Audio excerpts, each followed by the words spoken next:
Okay, 6:30 on the dot. We're going to get started. It's a pretty full agenda today.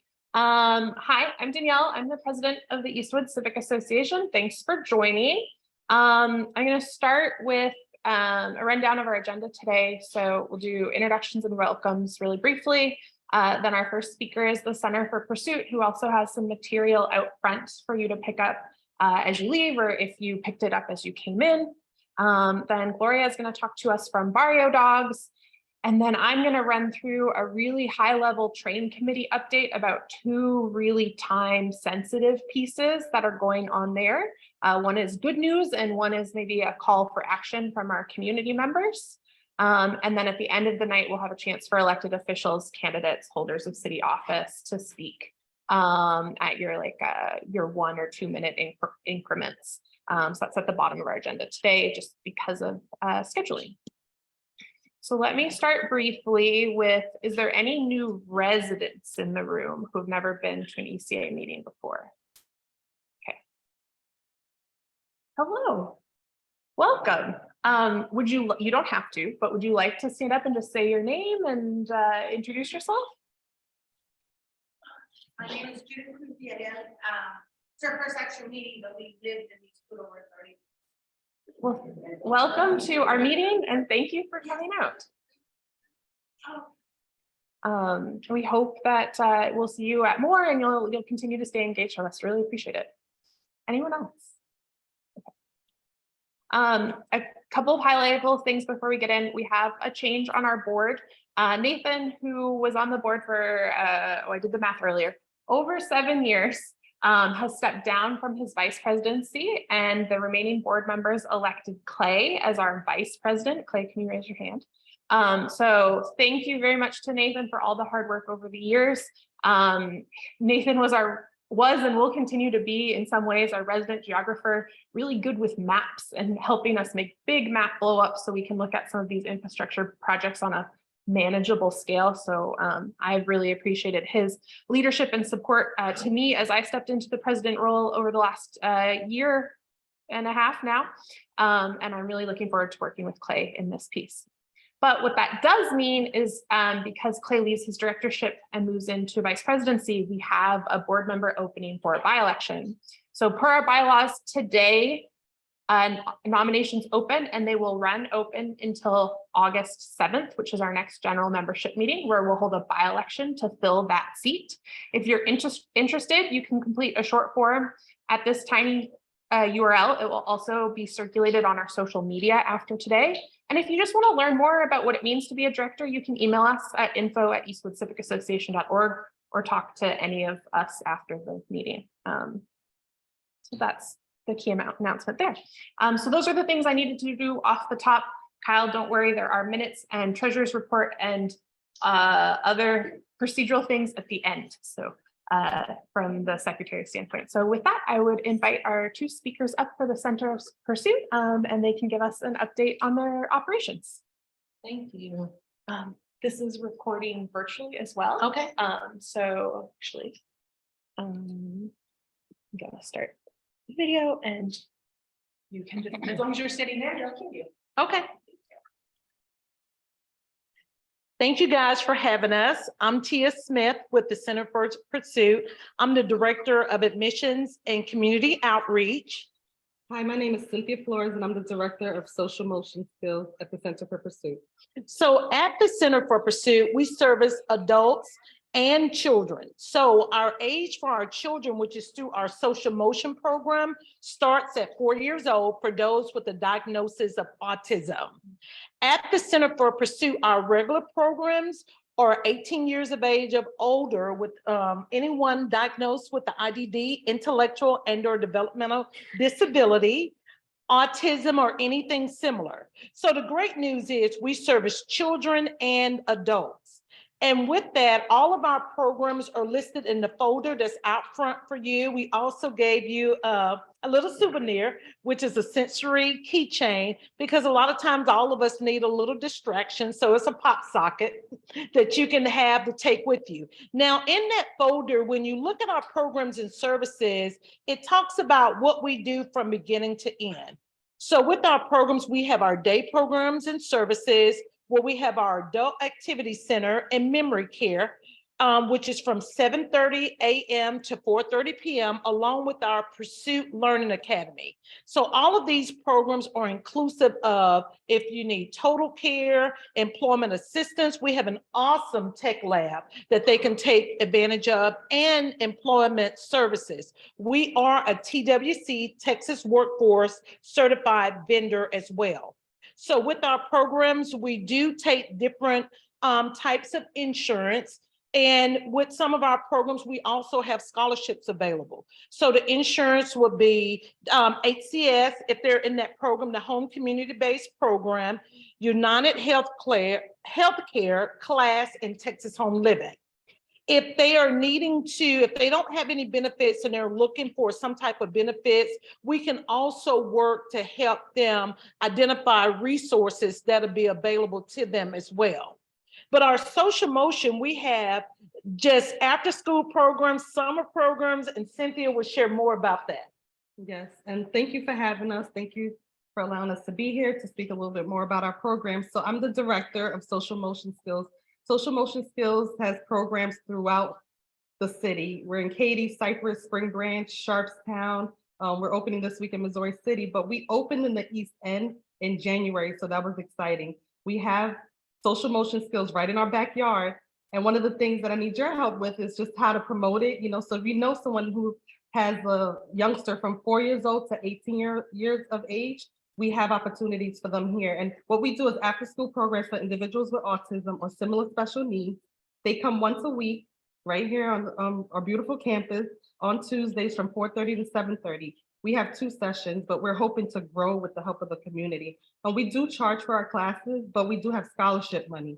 So we do have scholarship money to provide for those who are unable to pay for it. So we have a scholarship committee meeting weekly where we bring up the needs-based statement to the family. So we don't want to shy anybody away if they don't have the resources. So we do have a lot of grant scholarship money that we do offer. So what we do basically is for an hour and 15 minutes. The first part of the program is we use a curriculum. So individuals with autism need socialization skills. So what we do is we have a special ed teacher typically that works after school. And we also have paras that work during the day in the special education classroom. And they teach a curriculum. They teach them how to greet, teach them. And we actually go out into the community. We've been to NIFAs. We've been to a couple of different places. So the skills that they learn inside of the classes, we take out into the community. So we teach them how to order food. We teach them they go to the park. So the first part is teaching the curriculum. The second part is interacting with their peers, because the majority of the individuals that we have with autism, they don't have friends. So they have a sense of loneliness. So we open that door and we make it a comfortable environment for them to have that. So some of them never had friends, and then now they're in our classes and they're like, I have friends. And now they're having parties where people actually attend. So it's a beautiful program. We're right in your backyard. I'm the director of Social Motion. We have information in the back. That's one of the programs. So we have our 4 to 18-year-old program that I just mentioned. So then when they become adults, we don't let them go just yet. So what we do is like, you're still with us. We don't do the curriculum because it's mainly like classroom settings. So now they just go out into the communities. We went to the rodeo this year, aquarium, they go to Dave and Buster's. So different activities that's more adult, like we get their input. So my oldest right now is 36 years old. So we have between 18 and 36-year-olds all over. Again, we're going to start that program here at the East End. We do have them in Katy in different places, but we will start that within the next month, hopefully, here at the East End. So we don't neglect our 18 and plus. But we also have the tech lab, which Tia just mentioned. That's a transition employability center that we have here during the day. That program's from 9 o'clock to 3 o'clock in the afternoon. So individuals with disabilities, we want them to be employed. So we, I don't know if you all remember, but I'm showing a little bit of my age, home economics, where you, when you're in school and you just try a little bit of everything. So think about it in that way. We have different components, business marketing, consumer services, where they actually cook, learn how to use a microwave, learn how to make hot chocolate. I mean, you name it, from scratch. Construction. We have a construction, literally they're putting light bulbs together. So what we do is the pre-vocational. So if they want to be employed, then we do the assessment, and then we move them to employment services. And the hopes is that, and employment services has partnerships with different with Lowe's, Whataburger, Mhm. different Goodwill. employers, Goodwill, Mhm. where we get them employed with a job coach. So the goal is to build their independence as much as possible. So now that Social Motion merged with the Center for Pursuit, we build a life path. And you have seen the center, and Tia talked about the goal is to have everything a one-stop shop. So early interventions, hopefully they come to me at 4 and they stay until our oldest is like 90. 95. Mhm. So the goal is to like build their independence. Live out their lifespan with us. Mhm. So if they start at 4, call me. Once they're 18. over, call her. But that's what we do. I can keep going because I love what I'm And we doing. have residential too. So our residential programs, independent living, we have a new independent living academy that's coming in the fall. And that academy will be like a one-stop shop where they'll learn life skills. They'll learn the components of safety, sexual awareness, employment awareness, how to be successful out in the community, and just being able to live on their own. We have a property that we'll be leasing right around the corner on Polk Street. And it's a one-way in, one-way out, 10 one-bedroom efficiency apartments for the academy. We'll house 4 staff members there. They will be coaches that interact with them. We consider the safety, the community, socialization, all of that will be included as well as our campus still being under construction. We'll have some residential coming to our new campus, which is across the street from our main building, and more construction on the other side, which is closest to Baker Ripley. So if you haven't come over and taken a tour with us, please feel free. Our business card, if you take one of the folders, is inside there. Shoot me an email or just drop by and we will be happy to give you a tour of our campus. And some of you toured our campus when it was still under construction. Please come back again because we have a lot of new and different things to offer. And like I said, with our day programs and services, they're just all inclusive. It's not a babysitting day program. They go out, yes, in the community. They do field trips daily where they take the train. They may take Metro Lift. We have Bloom Fitness on campus, a full-blown dental clinic, behavior services. We do individual counseling, group counseling. Baylor College of Medicine is on our campus where they transition out of Texas Children and then they go to Baylor. So again, we're so excited. It's just a one-stop shop. And we invite you to become a part of the Center for Pursuit family. But before we run out of time, we just want to stop and say, what questions do you have? Yes.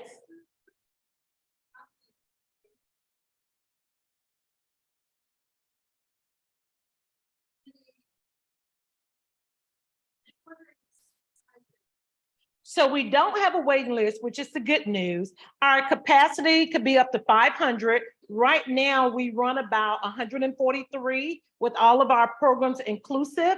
And inside there, we do different clubs. So if they're in the computer lab, just in general, we have about 12 computers in there. So we have 2 labs.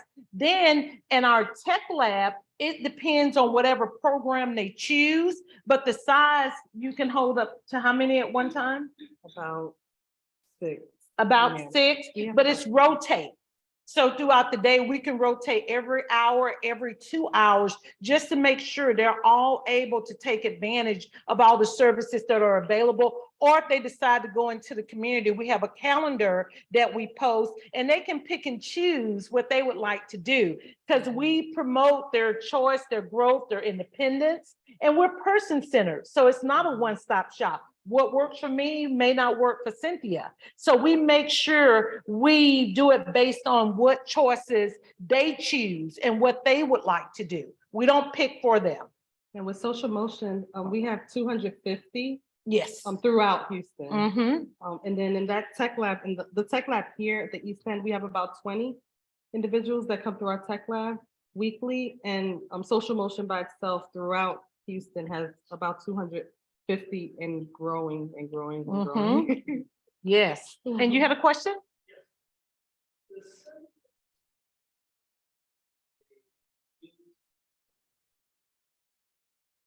Yes. So that space is available anytime between, we always say, if you want to do something in the morning, we ask that you book at 7:30 or after, all the way in the evening. And if you're going to do something in the evening, we prefer that you're done by 9 p.m. if possible, if you're booking like the afternoon space. So if you come and take a tour, we have our boardroom with the outside patio that faces Harrisburg and Eastwood, to where you can do an event inside and then migrate outside. We have our green space as well that's available. We have a legacy room downstairs that we've had different organizations come in and meet and do like a social hour. So it is available if you're interested. And I saw you had a question? You say you have, you can accommodate up to 500 people. Apologize, I came in. Students within our different programs. Okay, and you have 200 social motion? Social motion, Mhm. just for social motion, but the Center for Pursuit, you said we have. Right now, everyone has not came back yet since the pandemic. So we're running about 141 on our census to 153 daily, just for the day program, which is 7:30 a.m. to 4:30 p.m. You said I think you can accommodate. We can. So, like my great nephew's son Mm-hmm. is 11. Oh, yeah. Of course, Mm-hmm. you probably know better than I. It sounds, so I just probably need to grab. Yeah. I'm gonna Right. give you my information. Brochure. Yeah. And he'll fall on the social motion side. So since he's in school, he'll be part of our summer program. And then once school starts, the after school programs. Uh-huh. Mhm. And they look like out by near Bear Creek. So they're You have a out in the- location out there, Cypress, Oh, yeah, we have. your Cypress we have- location. I have a Cypress And location. I'll see that stuff. in the Yeah. folder. I'm gonna bring it to you. Mhm. What other questions do we have? We were 1 minute over. Okay.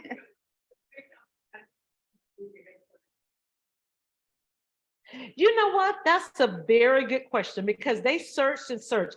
I actually came to the center after retiring in 2016. So this is my second career, and telling my age a little bit, but I always say I look good. No, I'm kidding. But anyway, we looked at different locations. I can tell you at one point they looked out in Katy. They were looking like the Sugar Land area. And when they looked at based on the community that they wanted to serve and be able to grow, and really get into a community where we can serve those who may not know, that have loved ones with a disability that really just don't know about places like our agency. That's what we wanted to target. It was a point of like trying to give back as well, just moving into a community where we could educate, we could partner, and we can help serve those who may not be aware of services that are available to them. Because so many families just don't know that there are services out there when they have a loved one with a disability. And we really want to foster that and help them. What other questions do you have? All right, and Gloria may be able to You have a too real question? quick. So it's- Okay. It sounds like for the neighborhood, some of the best ways for us to integrate with the Center for Pursuit is to come have a tour. Yes. Please, And we then- love the tour. That the green space is also like a social space most of the time Right. that we can Mhm. navigate through and just walk in and. Absolutely, anytime you want. Okay, Yeah. so is there anything else that the community Well, let me should tell do you. to, so that we integrate ourselves with your clients and residents? If you would like to come volunteer during the day, we're always looking for volunteers to come in and assist our instructors during the day with their activities, the curriculum, even in our tech lab, employment services. We're working on our summer program now. So we look for volunteers to come in and help us make folders, to prepare the curriculum, to go out in the community, to the schools with HISD, ALEAP, and Fort Bend. So if you would like to volunteer with us, we would love to have you join us. We always have something to where you can partner with us on. So please feel free to reach out to me, and I'll get you signed up to volunteer with us. And also on our campus in our green space, we have a very special statue of Norma Zentino. And we have family members, and just now during the summer today, I was looking out the window and the kids are out riding their bikes, and they stop and they take a picture with the statue and interact. So we have some history from the East End on our campus as well. So we invite you to come out and enjoy that history too. We love to tour, so do not Yes. hesitate. Yes. And please take a folder, take one of our small giveaways that you can have just to remember us by, but we want to be a part of your community. So if you're having any events or anything that we can come out and be a part of, we would love to. Thank you.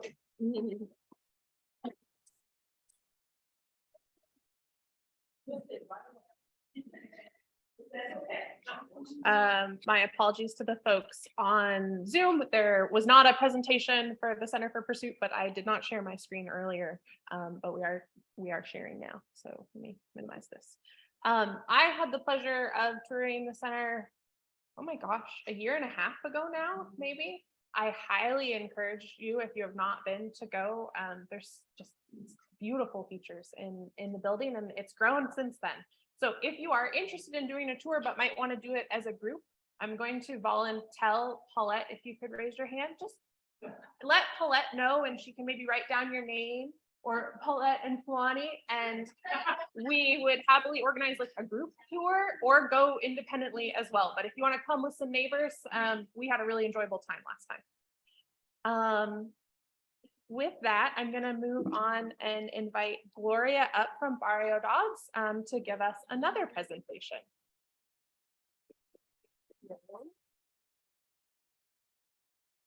Well, thank you so much for the invite. I really appreciate it. And before I talk about Barrio Dogs, I wanted to mention a couple of things about the Center for Pursuit. I actually do community relations for the Center for Pursuit, so I'm well aware of their organization.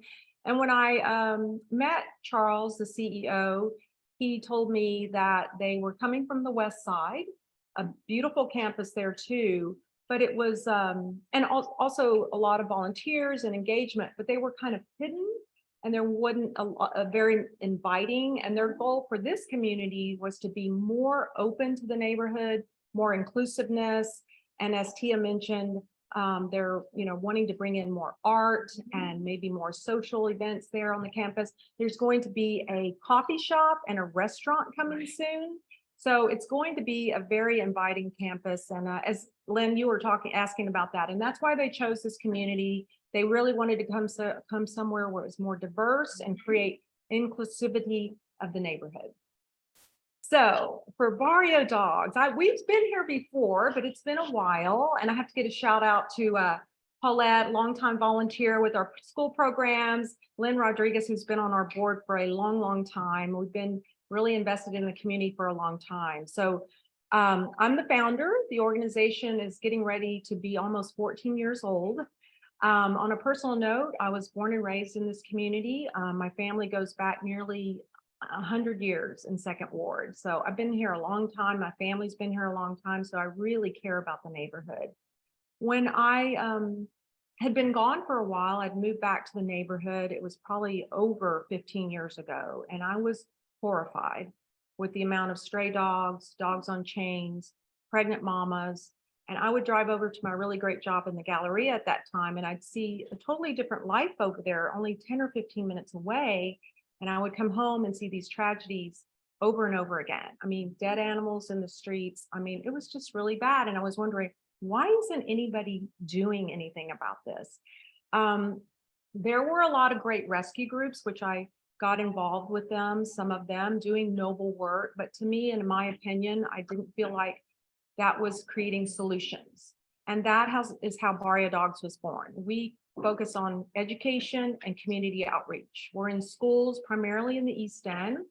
We're trying to get into schools even more often. So if you know of any that would like for us to come out and do a presentation, we do a lot of community outreach events. We do a spring and a fall fix it, where we sign up pets for free spay, neuter, vaccination, and microchip, and we provide that service when we partner with the veterinarian, and we do that free of charge. We also, in addition to our spay neuter program, we do a TNR program that we just started, trap, neuter, and return, because there are a lot of feline cats in the community. And then after COVID or during COVID or because of COVID, we started a neighborhood advocates project or group. And that was because we were getting inundated by calls from people that were in need of help. They were displaced because of their jobs. They needed help with their animals. They couldn't afford to take their animals to the vet. They couldn't afford pet food. I mean, just basic necessities.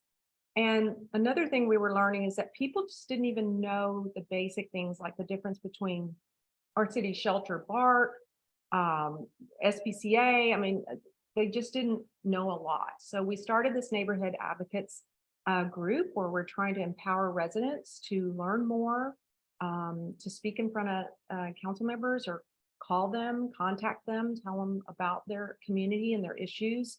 In fact, our Neighborhood Advocates Project is doing a webinar this Wednesday, if you're interested, at 6:30, and it's focused on TNR. So if you're interested in learning about TNR, becoming a colony manager, we sponsor the traps, the food, and the surgeries. We just ask that the community will get involved and do the trapping themselves, but if they're not familiar with that, we can teach you how to do it. So that's a webinar coming up this Wednesday. But we do other webinars too. We're all over social media, and if you want to get a hold of us, we have a phone number, we have a website. I'll leave cards out on the table afterwards, and that's it in a nutshell. But I would love to have any questions, comments. And Lynn, did I leave anything out? Okay. Very good.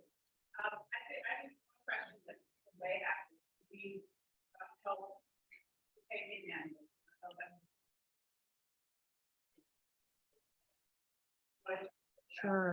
Sure. We're not a rescue group. That's a real hard one because there's so many stray animals in the community, but we have taken in a few. We've done our part, and we feel like since we are part of the community, we feel somewhat responsible. If there's an animal that's in distress or in really bad shape, we're definitely not going to turn our backs on that situation. What we've been doing more is if people are willing to take in and kind of help us foster, they'll be responsible for doing kind of the screening and getting it placed. We will more than likely sponsor all the vetting because they're kind of being their own hero. They're taking in this pet off the street, and we can do some sponsorship, but we have to limit ourselves with rescuing because our funds need to be focused on the prevention, or the core problems, and that we feel is through education and community outreach and just really educating our future youth, empowering residents, and in hopes of transforming our community. And we're committed. We definitely are aiming to make a big change in the East End.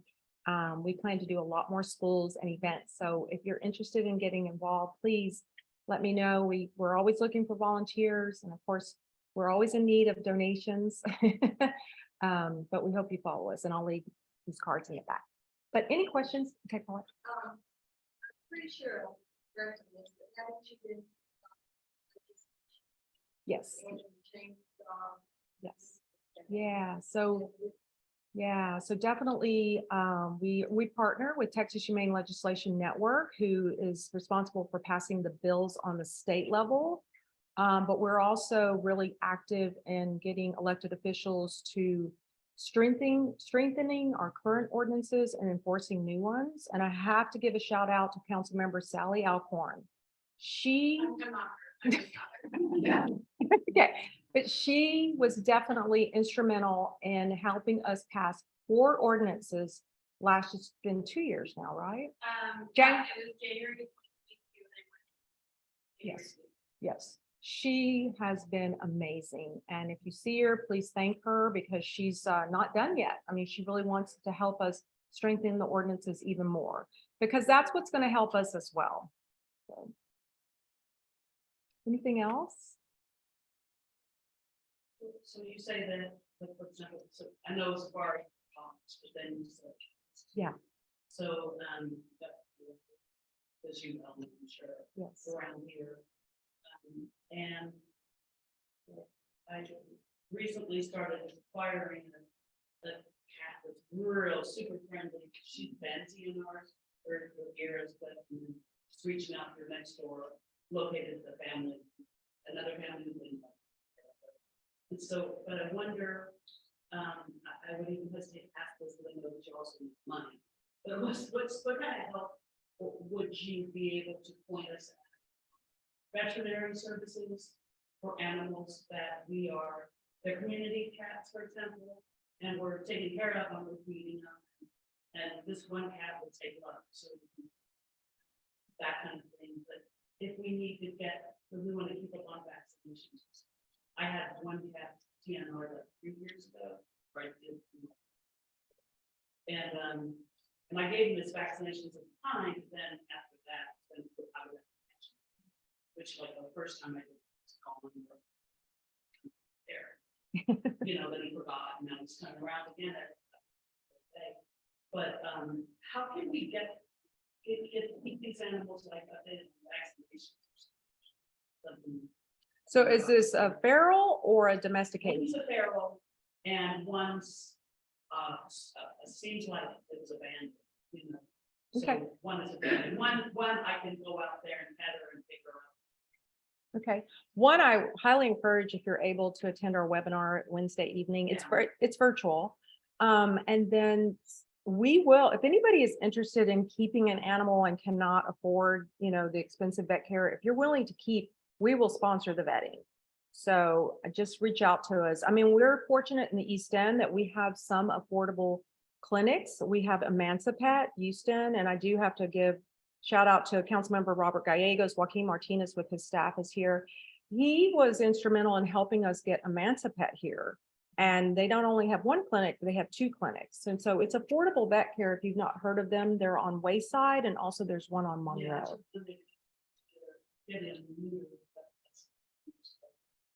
they'll do vaccination. Oh, yeah. Yeah, but you want to do the spay and neuter too. Well, they're both taken care of.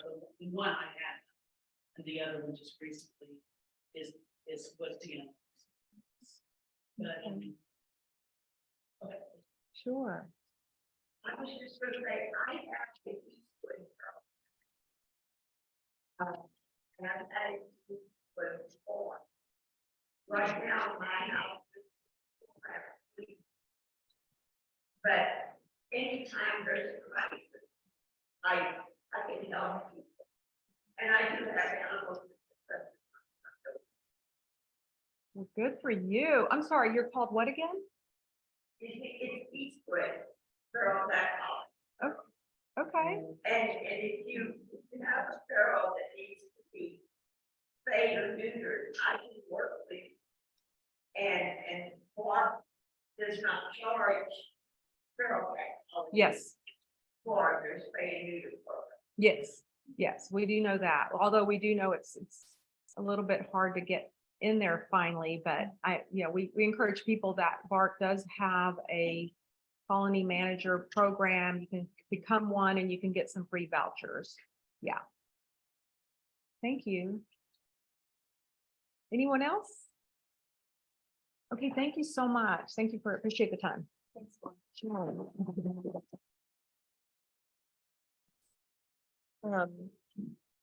Thank you, Gloria, for the presentation and for continuing to have this great resource in our community. It takes all kinds of organizations to address a very complex problem.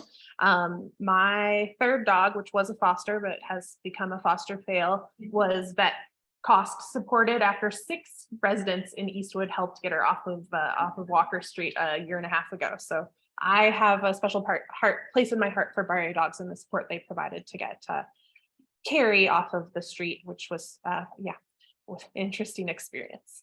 Okay, I'm gonna run through the last portion of our update presentations, which is an update, a targeted update from our train committee on 2 kind of very timely pieces.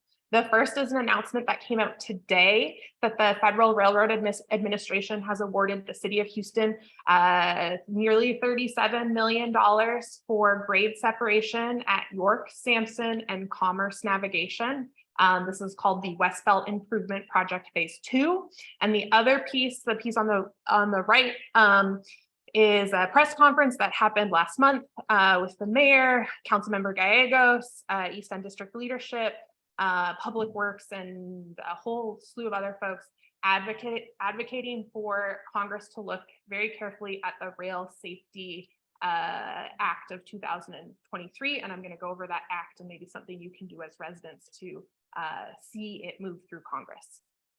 So on the first side, the money that came in today. So awarded today, this 36.9 million closes the gap on $124 million project for Houston Public Works that was first identified way back in 2007, had community meetings in 2015, but kept losing its funding sources. And I'm gonna plug something related to the Houston-Galveston Area Council and reforming it that might change that in the future. And it includes grade separations and upgrades in 2 areas, York, Sampson, and navigation and commerce. Both, I think, affect the mobility of our community, even though they are outside of our bounds, York, Sampson being right on the edge there. But a couple of things that I would point to that this project includes, specifically around York, Sampson, the proposal that they have asked for funding would turn York and Sampson into 2 directional streets, which has been an ask for a really long time in a lot of plans. Then York would have underpasses under the West Belt and the Galveston sub, so you would get under all of the rail lines that exist there without having to stop as a vehicle, a pedestrian, and a cyclist. So all forms of mobility would be able to get through there. Sampson would, it looks like in their proposal, I should plug, I'm not from Houston Public Works. I'm not from the city. This is my read as an advocate for your community learning about these things. It looks like Sampson would close at the West Belt, but remain open at Galveston sub. So traffic would move around York and it would move bi-directional instead of one directional. Challenges with this program, it also means the closure of current grade separations at Milby and the West Belt. Important to note that's not Milby at Galveston sub, which is the spot right at the ironworks, that would remain open. The West Belt at McKinney and obviously at Sampson if it dead ends at the West Belt. We as a community have long said that the closure at McKinney needs to consider what that means for pedestrians, because that's a pedestrian and bike corridor. The city in their application noted the phase 2 of this project they would like to consider a pedestrian and bike bridge at McKinney, which would start to address those concerns. But if there was a concern about this project that I could highlight, it's what does that mean to our mobility outside of cars through the neighborhood? On the navigation and commerce side, a little further out of our community, so I maybe won't go into as much detail. It's a really complex intersection. We already know navigation goes under, but that's a really old underpass. There is no way to safely walk under that underpass or bike under that underpass. So the underpass would be improved so that all forms of transit could go through. I think there's talk about changing the grade. I'm not sure the details there. And then commerce would also go under. And I don't understand as a non-engineer yet how, if it goes under navigation, if it goes on top of navigation, what it looks like. But you can see in this picture on the left, they all start to go under.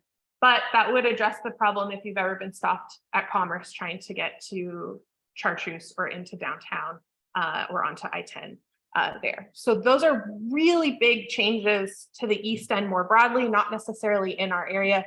But our training committee has been advocating that this plan come off the shelf for a year and 1 month. And we're really excited.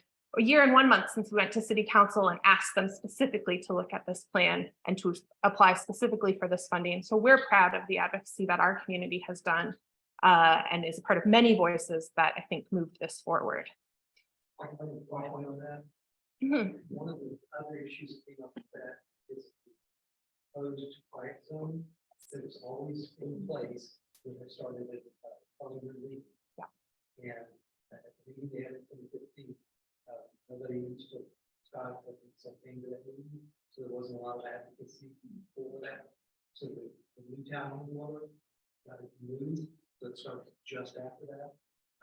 So if we can advocate to get that back in, especially intersection doesn't have as a community. So yeah. I'm going to repeat the question for the folks here, or the comment was that this project can lead to a quiet zone for the corridor, but there's some advocacy needed there. around where it starts. And our advocacy will be that it runs from Cullen all the way through to where it comes back out, which is the other side of Commerce. We will continue that advocacy. In phase 2 of the plan, they do identify the quiet zone as part of that. So the infrastructure coming first and then the quiet zone.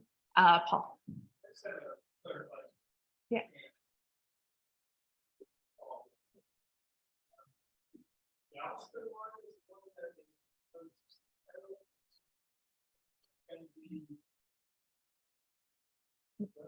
Yeah, that's a great question.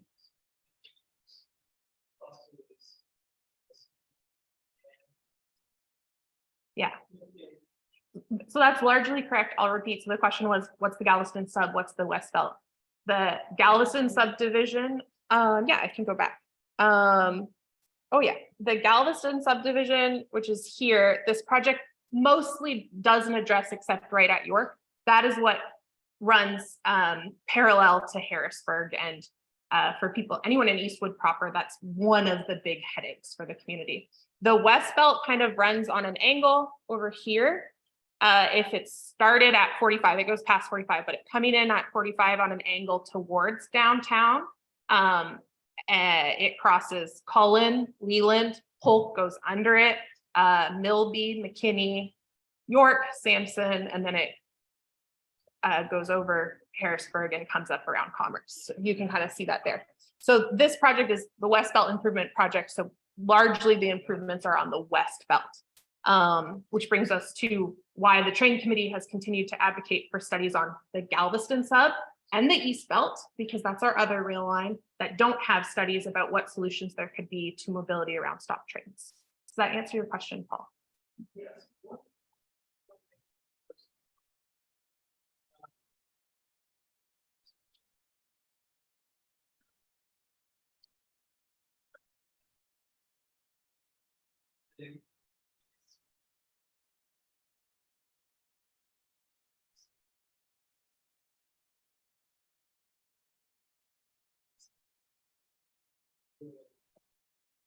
Yeah, so I'll take Dumble, Lockwood, Eastwood, Oakhurst, Milby. I might have missed one.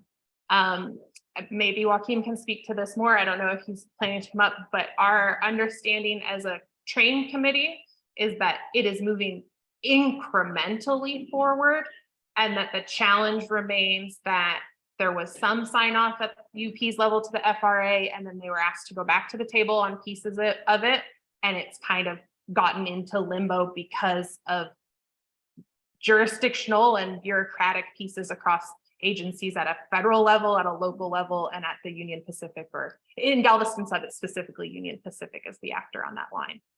We're still watching it, but I wish we had a better update.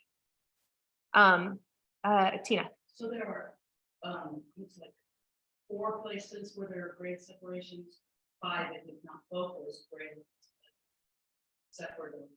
Is that correct? 4 or possibly 5? Yeah, so the project as a whole addresses 7 grade separated intersections on this piece. So let me walk through them. This is the Leland, and there's also a Cullen one. It's not on their map. They're not touched by this project. This blue one is the Polk Street underpass at Kroger. This light blue doesn't change. This one here is Milby running when you run up Milby against the West Belt, which the project would close. So that's one. The West Belt is the name of the rail line that runs on the west side of our neighborhood. Yeah. So this closure 1, the closure on McKinney 2, the closure on Sampson here, and then York. The challenge is there's multiple lines that meet there, so that increases the number. But those are the core ones. And each of them, are they underpasses or overpasses? The York is where they would create the underpasses under both the West Belt and Galveston sub. So York is the only spot there would be an underpass added. No overpasses. It is an underpass and closures at Milby and McKinney and Sampson, as I understand it. Closures. And that means that we're gonna stop. This, the same way they did at, it's not Altic. There's a little road they closed between Altic and Dumble. I can't think of the name. It stops. The tree, the road wouldn't go through anymore. Yeah, it has been. Okay, so there's one underpass situation, that's the one that's your. Yeah, that's, The rest of them, forgive me, after all this time, I still. don't understand. Yeah. So, are they, except to know that, in my experience, they're either. An underpass or no. that's correct. So are they, so the one in York is an underpass, are we assuming overpasses or unknown? No, there's nothing, instead of currently, they're at grade. Everything here currently at grade. York would become an underpass. It would be your way to get around. Sampson would close to traffic Oh, I see. at the rail track. McKinney would close to traffic and Milby would close to traffic. Okay. And I am really, geographic. Yeah. So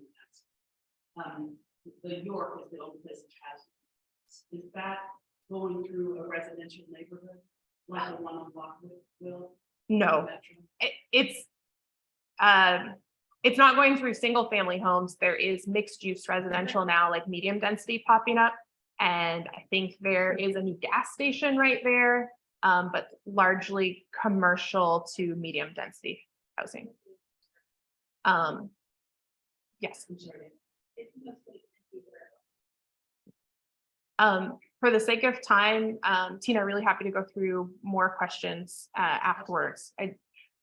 I don't expect this to give you all the information you need, which leads me to my next slide is where to go to learn more. Judith, give me 1 minute and I'll call on you. The City of Houston Public Works has an Engage website about this project. They have had it since they submitted the application. You can Google Engage Houston West Belt Improvement Project, and the URL is here, but it's kind of long.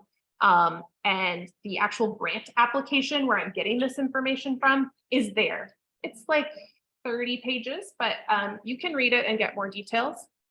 It is very early for Public Works. They literally got awarded this grant today, but the ECA will be inviting them to come back to a meeting and give you more information from the experts, who I am not. But I wanted you to be aware and get a read from us as advocates of what we see in this project.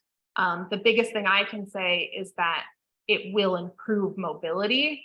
There are some trade-offs with it with any project, but it gets people under the train in a spot we've never been able to get around before. And I am personally looking forward to seeing that to come to fruition. Judith, you had a question.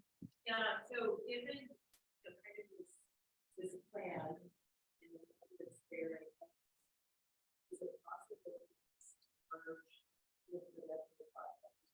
Yeah, so if you'll recall, one of the routes we asked them to look at was York Sampson with Scott Street, which turns into York or turns into Sampson. I never remember which one. They said they looked at it like this. As citizen advocates, I think it's a really good question to ask. And it is something we did ask. And the answer was, even if they got the project, probably not. But Metro didn't seem to have the same sureness as we did that this project was coming. We really thought that this grant was going to come to us. And it turns out we're right. So I think it's worth the ask. I would encourage residents who want to see a move of the project off of Lockwood. That's a good avenue to ask. As a board, we may move in that direction. I don't know. But you guys are empowered to ask. And I think it's a really great time to do it. What's the best way for us to go about doing this? Really anything that I send to net, they send those skits, people like to look at. She says sometime late summer, there may be community groups formed and stuff like that. Even though I think asking that specific question is, does the grant application change the calculus is important. And then ask your city council members, like ask these questions to your electeds. Sylvia Garcia, I know, has been an advocate for it. Ask the questions, does it change anything? Yeah.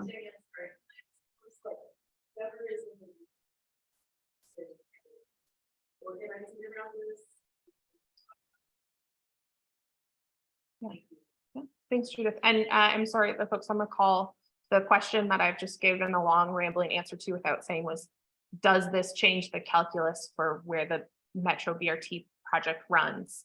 And you heard my answer. Ask. I don't know. Paul, you had.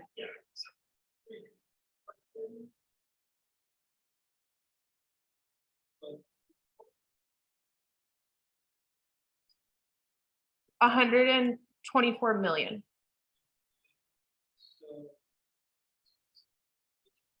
Yeah, maybe more detail than I wanted to get into.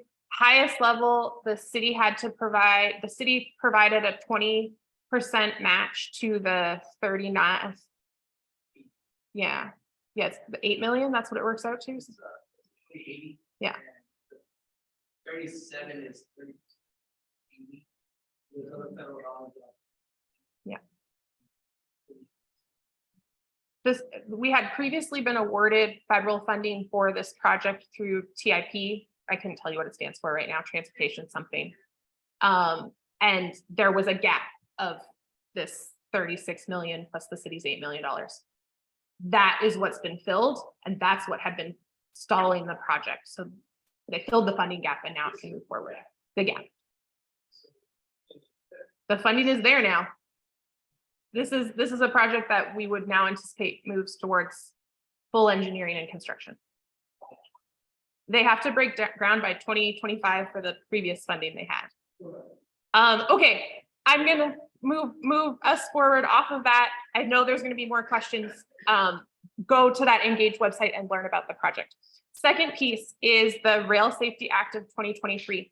There is legislation moving through Congress at the Senate level. There's also a House resolution of the same thing. It's bipartisan. It was in the Senate, was introduced by 6 Republican and 6 Democrat senators. It's generally opposed by rail operators, but includes provisions that do mainly 3 things. Notify emergency managers of incoming hazardous materials. It was birthed out of the East Palestine derailment. The second piece is reduce blocked rail crossings. And the third is to set requirements for train length, weight, track standard speed, and emergency response plans. From our committee standpoint, the things that we see as really, it's all beneficial, but beneficial to the issues of blockages in our area is reduce block crossing provisions and length requirements for the train. It also would increase the maximum fines for violating safety regulations. This is different than D-block, which you heard staff from Congresswoman Representative Sylvia Garcia's office. But this seems to be getting traction right now. We're also watching D-block. So this is legislation that I would encourage you to watch. And as a civic association, if our board decided to write a letter in support of this legislation, it really probably wouldn't mean anything at a federal level. But what would mean something from a federal level is if you wrote to your senators and your congresspeople and told them to support this in the Senate and the House. So watch for your email for information about this bill. We'll try to give you language that you could use in such a letter. We probably won't take a stance on it, but we would give you the tools you would need to write to your senators if you chose to, if you thought they should support this bill. It's also going to change a lot in Senate. So it's hard to say, is it going to be all good? But right now there's some things in it that we think will be very valuable to the community, and we're watching it really carefully. So that's another piece to look for. Any questions on that one? Yeah, no one likes legislation. You want to talk about infrastructure projects. I get it. Okay, we move into the last section of our agenda with community announcements. So this is where I give time for elected officials, community organizations, or candidates that weren't on the agenda. If you have updates you want to share, come on up. Joaquin, I see you all alone over there. Would you like to go first? In the meantime. Oh, yes. If you came in late, could you raise your hand and didn't sign this? I'm just gonna send it. I'll be brief. Danielle announced on a great project that we're excited about, which is the funding that came in. We slowly getting some of this information as well from Public Works as far as timelines and due dates, but we will also be making sure that on iPod, Joaquin Martinez, working Councilmember Gallego's office. And so we'll definitely make sure that we continue to keep y'all abreast on what's happening with with that funding, and it is something that honestly, as the stars align, the Eastwood neighborhood has definitely helped kind of catapult that conversation even more so. But this was something that's been in the works for some time. We've been having this conversation, with the Gulf Coast Rail District. As soon as the council member came into office, Union Pacific took back some money, and so we were in this kind of standstill. So we were excited whenever the infrastructure bill came to fruition, which helped allow us to get this funding. So thank you to the Eastwood Civic Association for what y'all have been doing for the past year and a half, almost 2 years. Because for a while, honestly, it was almost like we were hitting our head against the wall whenever we were talking about block crossings since 2016, 17. So thank you. This couldn't have been done without your help. The other thing that I want to talk about is the mill overlay, which I've been talking to Kyle about. We've started, they've already started the mill overlay on Polk, which is from Lockwood to Cullen. It's gonna look good. You've probably seen where they've already gutted out some of the curb and gutter, so there's gonna be drainage improvements as well, pavement improvements, and then also, we are gonna be sure that Public Works, continues or ensures that the markings are also done for the bike lanes that are there. We don't know if it's just gonna be just markings or we can do something a bit more, but know that we are keeping track of that project as well. Yes. Well, on that project, there's a banner that says $8 million. That's not how much that costs, right? So believe it or not, some of these, so when we start looking at not just curb and gutter, but we start looking at driveways that are being put in, we're gonna touch more than just the pavement. So I'll get the breakdown, but it is expensive. Believe it or not, we just did one off of Dismute between Lawndale and Telephone, and that was about $10 million. So it's not far from the 8 million if it's not exact. So these projects are expensive. There's more projects needed than funding, and so at times it can take some time, a little bit of time. Yes. Yes.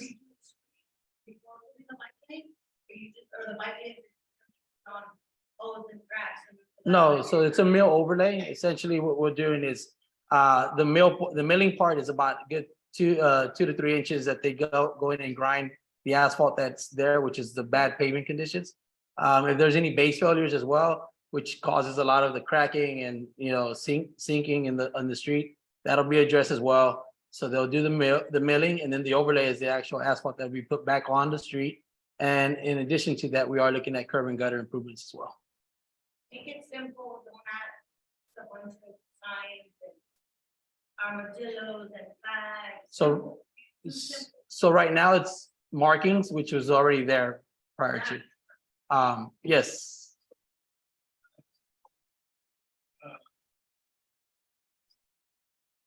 Just curious, talking about building instead of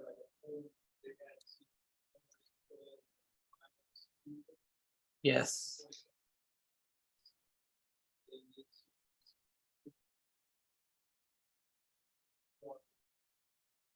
So it's moving along. We've had a lot of the projects that when we have these speed cushions that are done, not just in Eastwood, but across the board, they're usually bulk, right, with a couple other projects. So we have to wait till to go in and just do one street, one speed cushion doesn't make sense. So it's being added on to a couple of other speed cushion applications. So I'll work on getting you a better timeline for completion. Right. Correct. Yes. So if you're saying that you guys are maybe improving through as you can all that, right? Correct. So how do I get like these things in Broadway? I'm not sure it's like schmuck there. Yeah. So like everything, right? And there's one thing that we always make sure folks know: report to 311, right? 311 is important because that's data. Everything that we do is data driven as well through Public Works. So those get ranked as far as what gets to see some of these projects. But then in addition to that, of course, communicating to the office. A lot of our, and it's a new program that Mary started, which is the Mary Street Rehabilitation Initiative, where we have about 4 lane miles. Some of them are concrete for major thoroughfares or not mill overlay. And so we've been able to work on a lot of those stretches of within District I altogether, and we try and prioritize again according to cause, according to what's been submitted to 311 as well. So submit to 311 if there's a specific stretch within, like whether it's Broadmoor specifically, share that with us. And my email, if you don't have it, it's joaquin.martinez@houstontx.gov. But definitely, any concerns you have with pavement conditions, share that with our office. It's, you know, those are things that honestly, again, we wish we had more money so we can have, you know, more projects completed. But I'll say this, we are looking at navigation now, again, because we're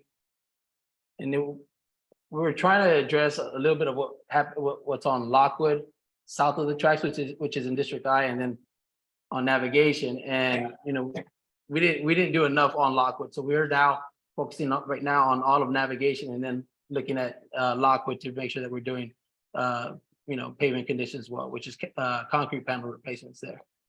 And I was gonna say something else, but I totally forgot because I'm being asked questions, but I'll stick around for a bit longer. Please let us know how we can be of service. Want to make sure that again, that we are communicating with you all, and just know that, you know, we're here to provide whatever support we need. You need, excuse me. Thanks. Yeah, definitely. We are gonna go over 7:30. Judith, I'm gonna call on you in a second, but I know that the staff from Councilmember Alcorn's office just wanted to say hi, and I'll call them up because they have a hard stop at 7:30. And I'm just gonna give a quick update on the budget as well, if that's all right. Okay, cool. So, Councilmember Alcourt, oh, and this is our intern Abrielle. She just started today. It's her very first day, so I have to take her home after this. But yes, Councilmember Alcorn was also at the rail presser last month. It is a huge problem. We tried to take Abrielle to Street to Kitchen for lunch today, and then we got stuck behind a stop train at Milby at the Ironworks. So we have been very excited to hear about the news with this funding. Apart from the Railway Safety Act, I think a Congresswoman Sylvia Garcia's bill, Don't Block Our Communities Act, is still in committee. So you can also write in support of that. That would fine any trains that are stopped for more than 10 minutes at any intersection. So that's a good one to think about. The other big thing is that the city's budget is being voted on Wednesday. Our fiscal year starts every July, so budget season for us is May and June. It is a $6.2 billion budget. That's about $400 million more than it was last year.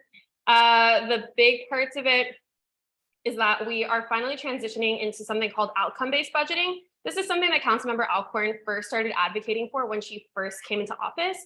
And outcome-based budgeting is a budgeting process that looks at results instead of just where you've allocated resources in the past. So now in this budget season, we've seen this change where we get a lot of performance measures from departments, and they look at the goals that they want to achieve with their funding.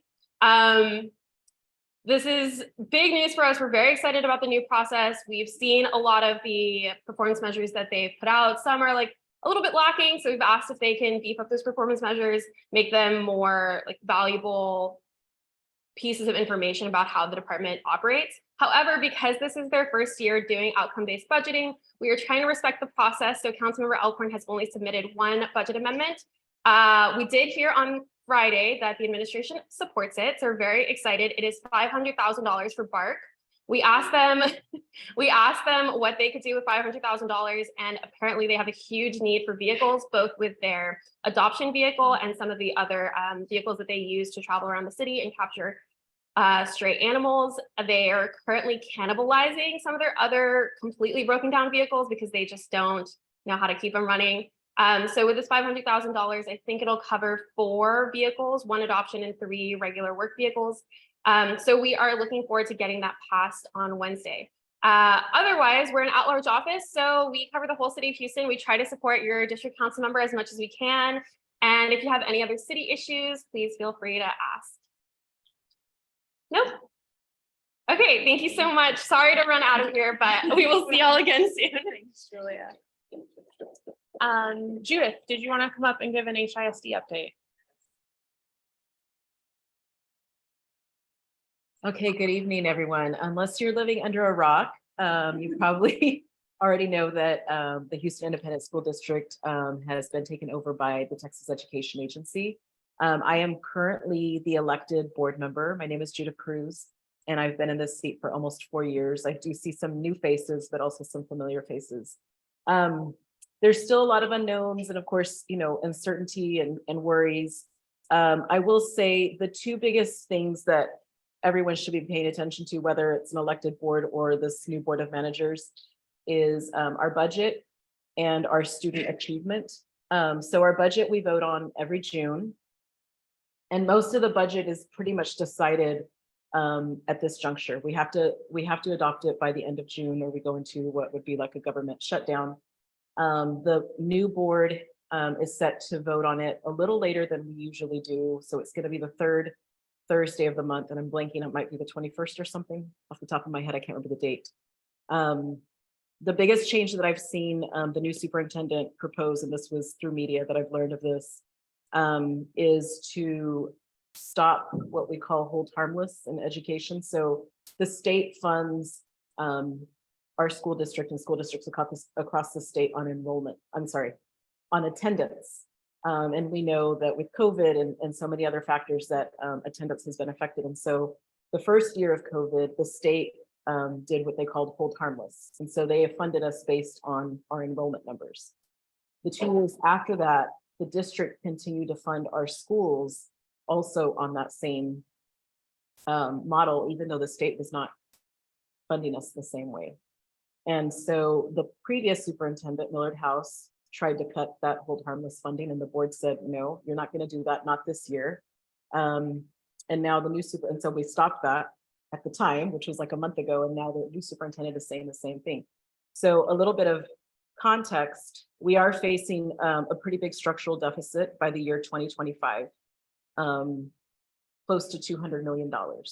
However, we currently have over $1 billion with a B dollars in our rainy day fund, which is a huge amount. And we continue to have, our projections are always very off of what we project to spend and what we end up spending. And so we have this continued surplus of money. So in my mind, this is not the year to cut schools. We have a lot of uncertainty, a turnover, lots of leaders leaving. And so that's the biggest thing that I'm going to continue to advocate for, and the voice that I'm able to. So just my ask is to pay attention. Our student achievement was low prior to COVID. It continues to be low. That is part of the reason the TEA has intervened. And so we really need to pay attention to how our students are doing, third grade literacy, third grade math, and really when the students leave our buildings, how they're doing college and career and those things. So I'll be sharing email updates more often than I was, because now I'll have more time. So if you want to get some of those updates and you're not currently on my email list, feel free to let me know. So I'm happy to answer questions afterwards, because I know we're over time, and would love to connect with folks on the VRT as well. So thank you.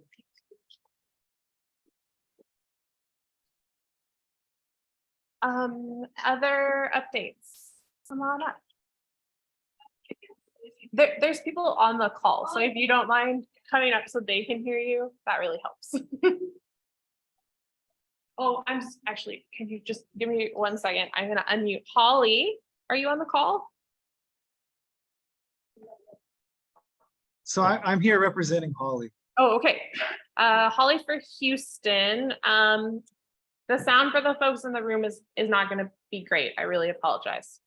Talk really loudly, a staffer for Holly for Houston. Okay, will do. Hello, Eastwood. My name's Aaron. I'm here representing Holly Flynn Biliseca. Holly's running for Houston City Council at large number 2 to put families first and ensure we have safe, healthy communities for all Houstonians. She's a proud mom, experienced educator, trusted leader, and so she really understands what neighborhoods need from city government to succeed. Holly's been endorsed by several top Democrats like Congresswoman Sylvia Garcia, Commissioners Adrian Garcia, Leslie Briones, and dozens of others like Christina Morales, representative. And she's really just the most experienced and trusted candidate in this race. So we hope that we can add you all to the list as well. So just please remember Holly Flynn Biliseca running for at-large position 2, the smart choice for Houston. Thank you. Thank you. And Holly was one of the 16 candidates that we hosted last month for our candidate forum. Come on up. Sorry about that. Hi, everyone. My name is Melissa. I'm with Rep. Cristina Morales. I'm just here. I wanted to let you know we are having a food distribution June 9th. It'll be from 1 to 3. We do need some volunteers, so if anyone is interested, feel free to reach out to me. It'll be at the Tejano Center for Community Concerns at 2950 Broadway Street.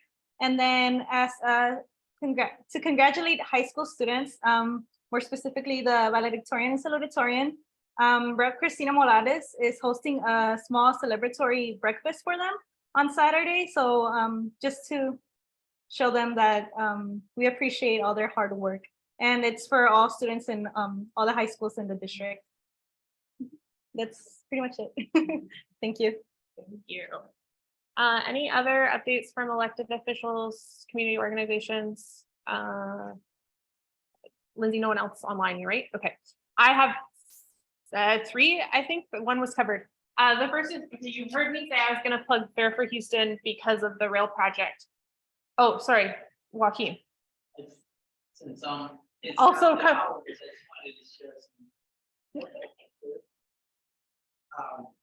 I'll be brief because I'm a little prolonged agenda, but I did want to first of all announce for those that are not aware that I am running for Houston City Council as candidate for District I. Also excuse my absence during the community forum, but I am here to answer any questions on behalf of my candidacy. And just briefly, born and raised in the East End, raising my family in the Javier Airport area.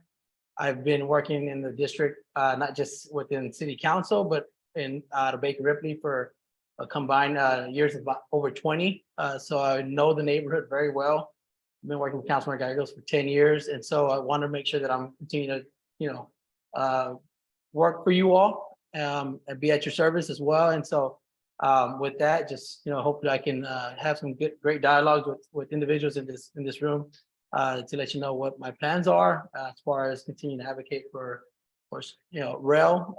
Make sure we're addressing rail in the East End. Make sure that there's equity when it comes to infrastructure projects. Public safety is important to me as well. And then the last thing that I really want to make sure that we start pushing on our city departments. For far too long, I think our city departments have been run in a certain way where has not been keeping up with the population increase in the city. And so we need to make sure that we're now providing the services that our community deserves. So with that, I'll take a seat and I'll be here for a bit longer. Thank you. What you're running for? Apologize. Running for Houston City Council District I. Yes. So for those of you that do not know, Gallegos is term limited, so we will have a new city council member regardless, and Joaquin is running. I said I was going to plug Fair for Houston. I told you that this funding that we just got for rail grade separation was a gap of funding that the community had been trying to get it for a long time. Part of that was the Houston Galveston Area Council decides where some of that money goes, and it is not representative. Although Houston makes up 62% of the population that it serves, on the council, we only have 18% of the vote. If you think that that's unfair and the way federal infrastructure dollars are coming through the Houston Galveston Area Council, come talk to me. I'll tell you more about Fair for Houston. You can sign this. It's a ballot initiative to get on the ballot in November that would try to change that and make it proportional to population, the voting structure. And if you're really keen, I would encourage you to attend one of the many block walks Fair for Houston is to get them over the hump of the 20,000 voter threshold they need to get it on the ballot. 2 of them in our area I put on the screen there on Fondy Park in Tuesday, and then at Diaz Street Park right in the neighborhood on Sunday. So would encourage you to sign up to block walk. If you want to learn more about it, I can talk your ear off. I've been block walking 3 days in a row this weekend for it. Another announcement from District I, this is a meeting that I really encourage residents to go to. If you're curious about deed restrictions, Councilmember Gallegos is hosting a workshop on Saturday from 9:30 to 12 at HCC. This is a really great way to learn about our deed restrictions. So Eastwood proper has deed restrictions. Some of them are enforceable, some of them are not. I'm very curious to know what we'd learned here. So I hope to be able to get over there. And I think a couple other members of the board will be trying. And then the last one is tomorrow, Houston Galveston Area Council has a public meeting on the regional goods movement plan. It's out in Deer Park, but you can also attend virtually. This plan has some freight rail related pieces that we're paying close attention to in the train committee. You can't read this flyer that they have, but it is tomorrow, 6 p.m. And we watch for our social media post about it later tonight. Those are it for community announcements. I need a motion to approve two things. One is the minutes of our May meeting, which has a candidate forum for mayoral and at-large candidates. We also are noting two virtual motions by the board between our board meetings in the last period, which was a $235 spend on the banners that are on the Esplanade, and a special meeting of the board, which was a virtual meeting for a neutral position on the Metro BRT locally preferred alternative. So we're not debating that, but we are noting it. I know there are people who have questions about this decision. I'm happy to answer them one-on-one. And our treasurer report is at $27,162. That's like $100 change from the last time. That's our storage unit, I think. A motion to approve the minutes and treasury report. Michael seconded. Any opposition or discussion? Seeing none, all in favor? Seeing none opposed, motion carries. Thank you. And then some dates to note. We've been talking about National Night Out all year. It's Tuesday, October 3rd. We've been talking about our 25th annual historic home tour, October 21st and 22nd. The committee's working really hard on that, so keep those in our calendars. What's new is on Saturday, July 15th, we're going to try out this community conversations thing that we did during the part of the Metro thing, where we had donuts and coffee on the Park Drive Esplanade, but we're going to do it at Broadmoor Park, the Triangle Park. On Saturday, July 15th from 10 to noon. We'll bring donuts and we'll try to bring iced coffee. It might be too hot for coffee. And we're inviting folks from all of these big infrastructure projects that are happening. So Metro BRT, Telephone Road, and probably now Houston Public Works. But we said those two, the first one's the BRT and Telephone Road, to come out and have boards and be able to talk to people in a more social and open environment. So I encourage you to come out to that, and we'll continue to have conversations around infrastructure projects in our community. Our next meeting is Monday, August 7th. We take July off. Have a great summer break. I don't have a topic for that meeting, so if there's something you want on the agenda, please let me know. I am hoping that it is an update from Metro, and it would be the only thing we put on the agenda, so you get the whole hour to talk with them.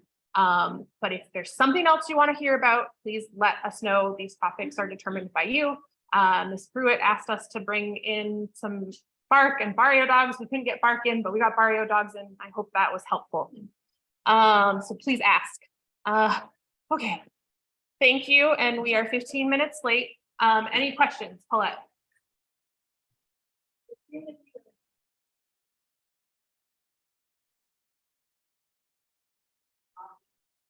Hello.